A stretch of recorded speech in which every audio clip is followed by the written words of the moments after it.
And there was a sort of twinkle in Jung's eye that gave me the impression that he knew himself to be just as much a villain as everybody else.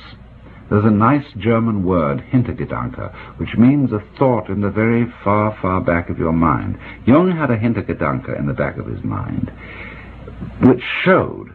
It showed in the twinkle in his eye. It showed that he knew and recognized what I've sometimes called the element of irreducible rascality in himself.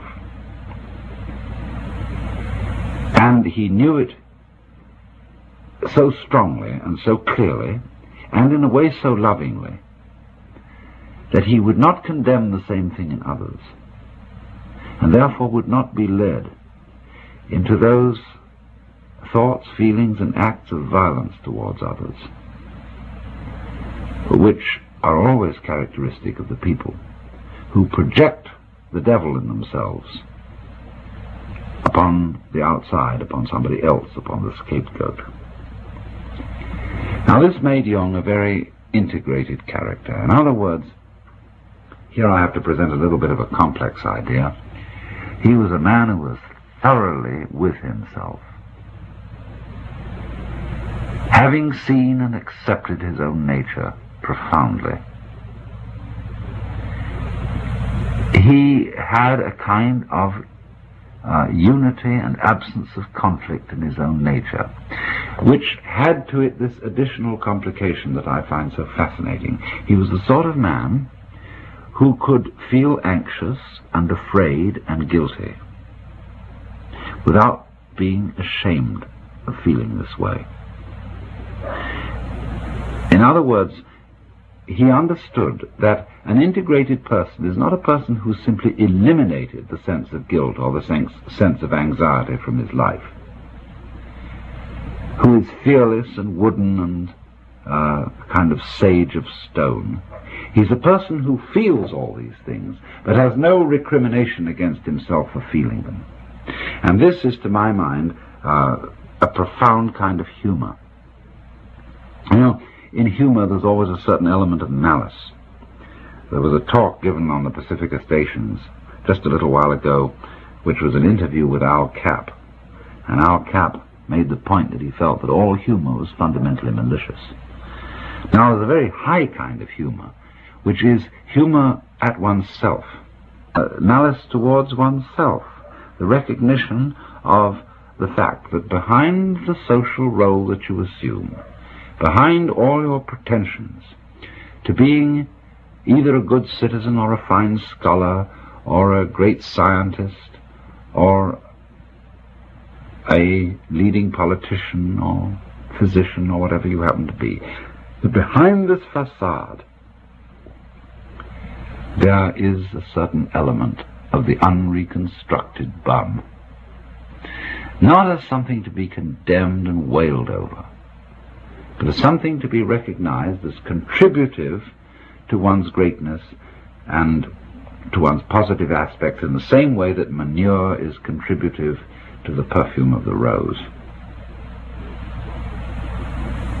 Jung saw this and Jung accepted this. And I want to read a passage from one of his lectures, which I think is one of the greatest things he ever wrote, and which has been a very marvelous thing for me. It was in a lecture delivered to a group of clergy in Switzerland a considerable number of years ago, and he writes as follows: "People forget that even doctors have moral scruples, and that certain patients' confessions are hard even for a doctor to swallow. Yet the patient does not feel himself accepted, unless the very worst in him is accepted too. No one can bring this about by mere words. It comes only through reflection, and through the doctor's attitude towards himself and his own dark side. If the doctor wants to guide another, or even accompany him a step of the way, he must feel with that person's psyche. He never feels it when he passes judgment.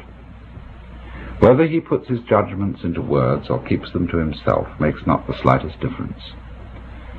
To take the opposite position and to agree with the patient offhand is also of no use, but estranges him as much as condemnation.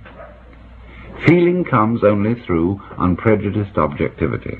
This sounds almost like a scientific precept, and it could be confused with a purely intellectual, abstract attitude of mind.